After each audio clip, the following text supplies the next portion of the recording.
Assalamualaikum warahmatullahi wabarakatuh. Berjumpa lagi dengan Mimin. Oke, kita lanjutkan saja ceritanya. Bab 3363 sampai bab 3364. Dilihat dari penampilan Liu Jing, dia lebih pemalu daripada marah. Ye Chong berpikir, ini buruk.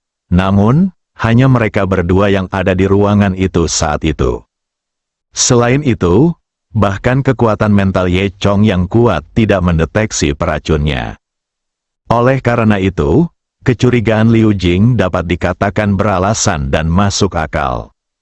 Ye Chong hanya bisa dengan cepat melambaikan tangannya untuk menyangkal. Itu bukan aku. Ini benar-benar bukan aku. Apakah menurutmu, jika itu aku akan berhasil dan tetap berpura-pura menjadi orang baik? Tapi, lalu siapa itu? Ye Chong tidak bisa menjawab pertanyaan Liu Jing. Setelah itu, Liu Jing menutup pintu kamar mandi dan pergi mandi. Setengah jam kemudian, Ye Chong dan Liu Jing turun bersama. Di lobi lantai pertama, murid Xing Yi dan penyelenggara sudah menyiapkan sarapan. Aroma sarapan bercampur dengan suara pembicaraan semua orang. Sudah ada beberapa orang yang duduk di meja sedang sarapan.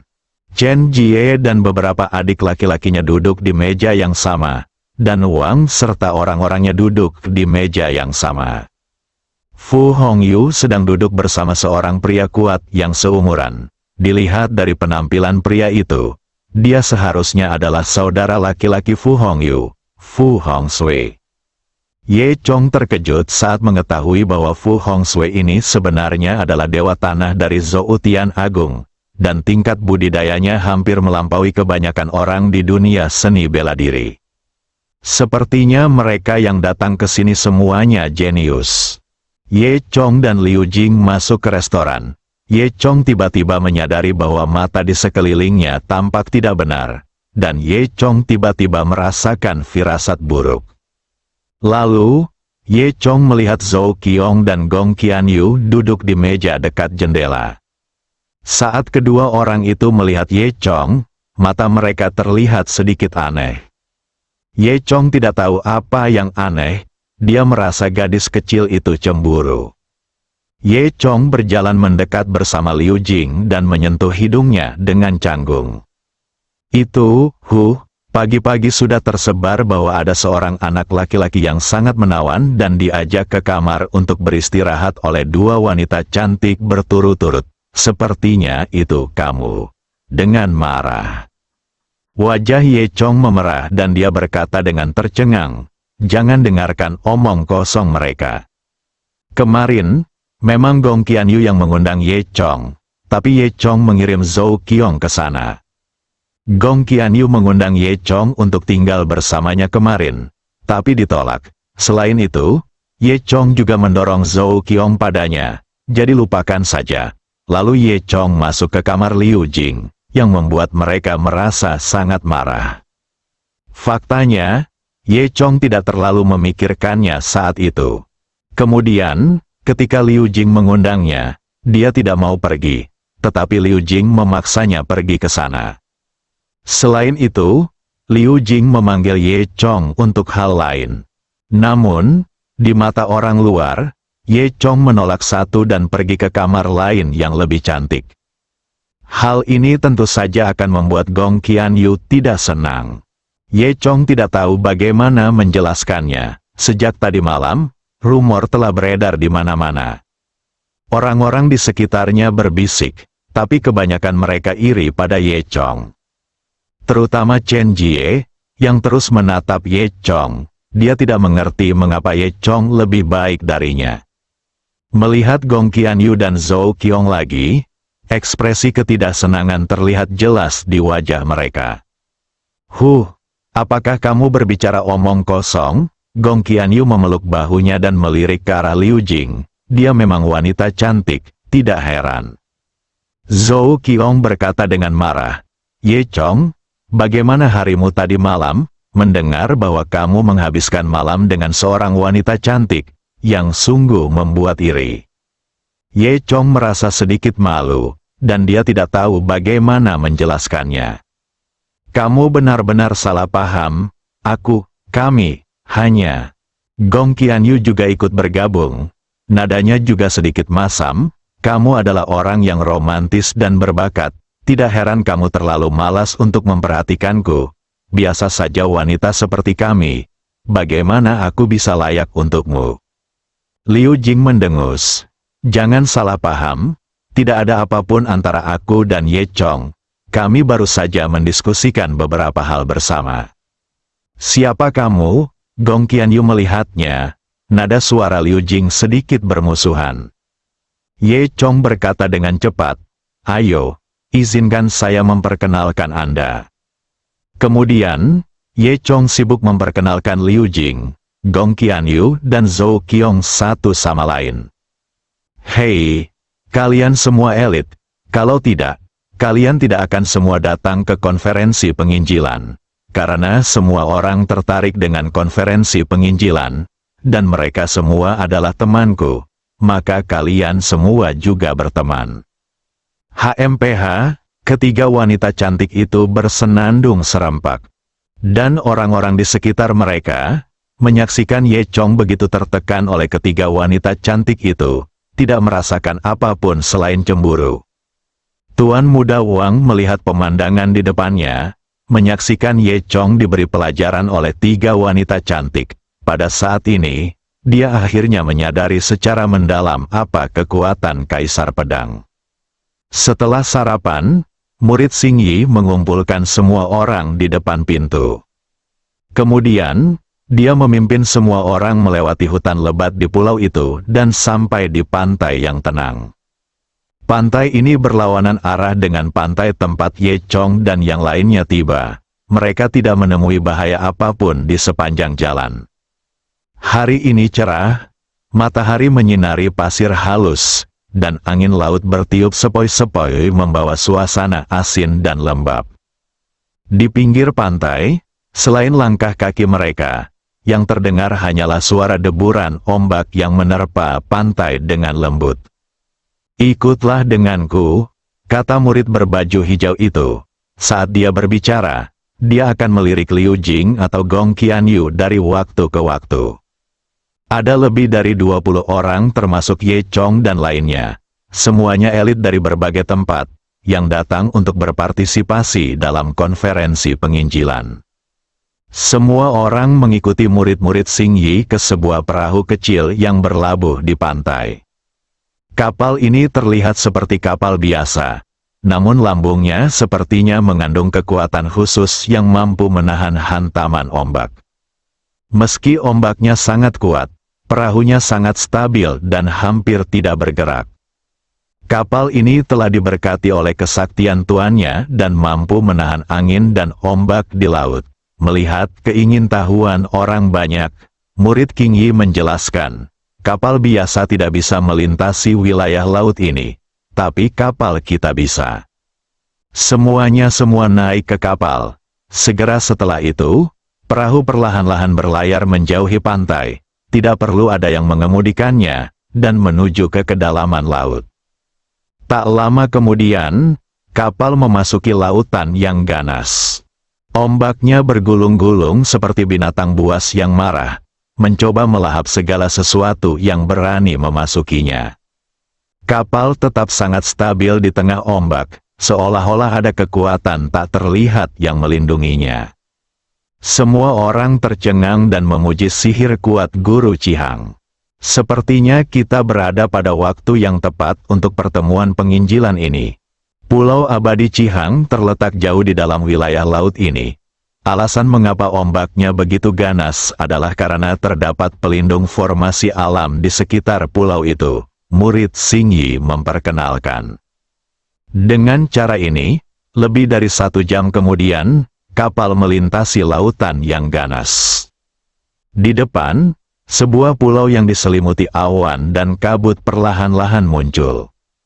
Itu adalah Pulau Abadi Chihang.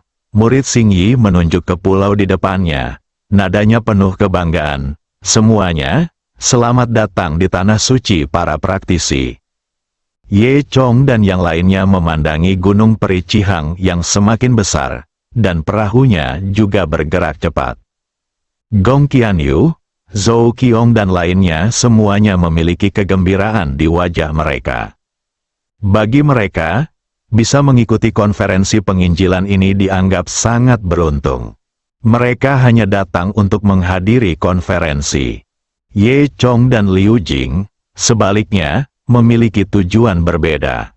Kedua orang itu saling memandang, dan keduanya melihat sedikit kekhawatiran di mata satu sama lain. Dan pada saat ini, tiba-tiba, suara gemuruh yang memekakkan telinga datang dari langit, dan gelombang besar melonjak dari laut. Tiba-tiba, seluruh langit seolah-olah mulai berputar. Perahu tersebut awalnya sangat stabil di tengah ombak, namun ombak besar saat ini hampir membuat perahu terbalik. Wajah murid Xingyi berubah dan dia berteriak, "Tidak! Ada sesuatu yang merusak lingkaran sihir. Semuanya, hati-hati!" Mendengar ini, Ye Chong terkejut. Bukankah itu berarti lingkaran sihir ini diatur oleh kepala Chihang? Bagaimana bisa ditembus dengan mudah? Apakah ada orang yang lebih kuat dari kepala Chihang? Memikirkan hal ini, Ye Chong memandang Liu Jing di sebelahnya. Mungkinkah ini peristiwa besar yang menurut Liu Jing telah diperhitungkan oleh ahli ramalan?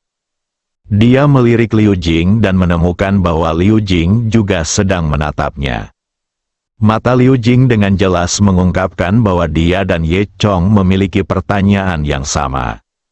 Chen Jie di sisi lain diam-diam memperhatikan Liu Jing dan Ye Chong, dipenuhi rasa cemburu. Dia menemukan bahwa pada saat kritis seperti itu, Liu Jing dan Ye Chong sebenarnya memiliki niat untuk saling memandang, dan dia merasa lebih cemburu. Namun, semua itu hanya terjadi dalam sekejap. Detik berikutnya, monster yang sangat besar terlihat di kejauhan, keluar dari laut dalam, menutupi langit dan hampir separuh sinar matahari. Saat ini jaraknya masih agak jauh dari perahu, namun dengan ukurannya yang begitu besar, mungkin hanya perlu 2 tarikan napas untuk mengejar perahu tersebut. Meski jauh, semua orang bisa melihat penampakannya dengan jelas saat ini. Matanya seperti 2 bola api yang menyala, panjang tubuhnya 100 meter, dan terdapat sayap di setiap sisinya, seperti ikan pari manta, sayapnya terbentang, dan bentuknya seperti gunung di laut. Ketika Ye Chong, Zhou Qiong, Fu Hongyu dan yang lainnya melihat monster ini, mereka semua bergegas untuk mengenalnya. Monster itu terlihat sama dengan monster yang mereka temui sebelumnya. Namun, yang ada di depan mereka jauh lebih besar dari yang mereka temui sebelumnya. Ya Tuhan, monster macam apa ini? Gong Qianyu belum pernah melihat monster sekecil itu sebelumnya dan mau tidak mau bertanya dengan kaget. Tidak, ini naga iblis yang gila, teriak murid Xingyi, dengan ketakutan dalam suaranya. Tubuhnya yang sangat besar memiliki sisik sekeras besi, dan setiap kali ia mengayunkan ekornya, cukup menimbulkan gelombang besar. Sial, apa yang kamu takutkan? Itu hanya binatang buas di laut, teriak seorang pria kasar yang berdiri di samping Fu Hongyu. Dia adalah saudara laki-laki Fu Hongyu, Fu Hongsui. Saat dia berbicara, Fu Hongsui mengeluarkan pedang berwarna merah darah, mendekati haluan kapal, dan kemudian mengayunkan pedangnya dengan tajam. Dalam sekejap, seberkas energi sejati ditembakkan, panjangnya lebih dari 10 kaki, dan ditembakkan dengan cepat. Semua orang tercengang, tampaknya Fu Hongsui jauh lebih kuat daripada Chen Jie. Namun, pemboman Zeki terhadap monster besar itu tidak melukai monster itu sama sekali. Melihat ini, semua orang menjadi gugup. Ayo kita bertindak bersama, teriak Fu Hongsui. Setelah itu, banyak orang segera menghunus pedangnya. Untuk sesaat, pedang itu bersinar seperti pelangi, dan energi aslinya seperti air pasang. Semuanya meledak ke arah naga gila iblis. Namun, di mata iblis Kuang Jiao, semua ini tidak berarti apa-apa. Kemampuan pertahanan monster ini terlalu kuat, dan serangan semua orang tidak berpengaruh padanya. Segera setelah sayap monster itu bergerak sedikit, permukaan laut yang luas menjadi kasar dan perahunya terhuyung. Namun, cahaya pedang dan serangan energi sejati semua orang pada sisik monster itu hanya meninggalkan bekas yang dangkal dan tidak dapat menyebabkan kerusakan besar sama sekali. Tidak ada gunanya, kita bukan tandingannya, kata murid Xingyi dengan suara gemetar, sepertinya menyerah. Monster ini biasanya tinggal di dasar laut dan tidak akan memprovokasi kita.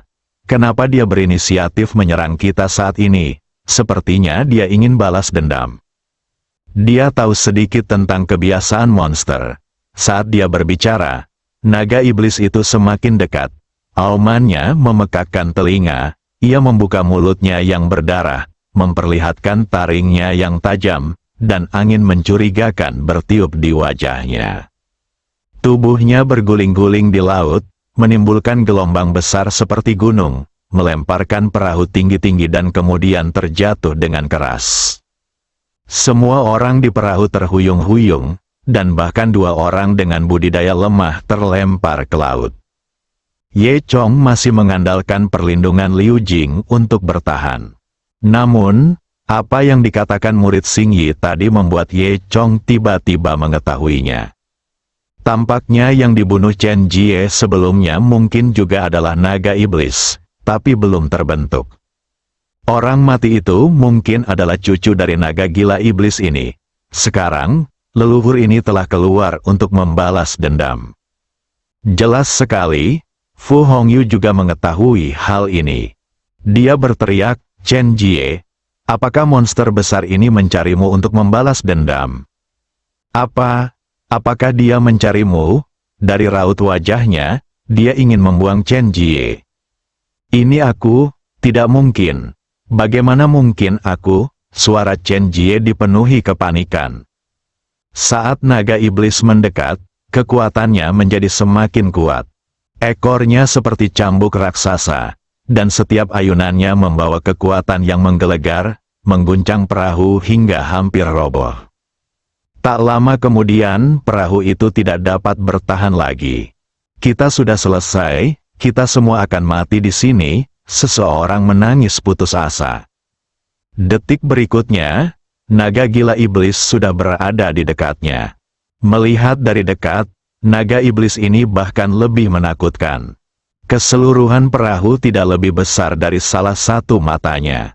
Mata merah darah itu memancarkan aura yang sangat menyeramkan. Kemudian, naga iblis gila itu membuka mulutnya yang besar dan tampak seperti akan menelan perahu itu dalam satu gigitan. Apa yang harus aku lakukan? Liu Jing memegang pedang di tangannya dan wajahnya pucat. Gong Qianyu dan Zhou Qiong tampak serupa. Meskipun Ye Chong berdiri di depan mereka, tidak ada gunanya menghadapi mulut besar binatang raksasa ini. Ye Chong mengerutkan kening, dan tidak ada yang bisa dia lakukan untuk sementara waktu. Mungkinkah dia akan mati di sini seperti ini hari ini? Pada saat ini, cahaya keemasan tiba-tiba jatuh dari langit. Ketika cahaya keemasan jatuh, tiba-tiba berubah menjadi pedang cahaya dan langsung menembus tubuh naga gila iblis itu.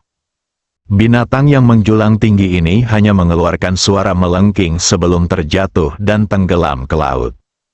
Ombak besar menerjang dan hampir membuat perahu kembali terbalik, namun untungnya perahu masih stabil. Binatang raksasa itu terbunuh dan jatuh ke perairan dalam, dan laut berangsur-angsur kembali tenang. Semua orang tercengang, serangan mereka tidak berpengaruh. Akibatnya, cahaya keemasan dengan mudah membunuh binatang raksasa itu. Semua orang, termasuk Ye Chong, sedang mencari siapa yang memancarkan cahaya keemasan ini. Lalu, seseorang berseru, baru pada saat itulah semua orang menyadari bahwa sesosok tubuh secara bertahap muncul di atas awan di langit. Dia mengenakan jubah putih, mahkota emas di kepalanya, wajahnya seperti mahkota permata, dan matanya menampakkan keagungan dan kasih sayang yang tiada taraf. Tuan Cihang. Murid Xing Yi segera memberi hormat dengan hormat, bersambung.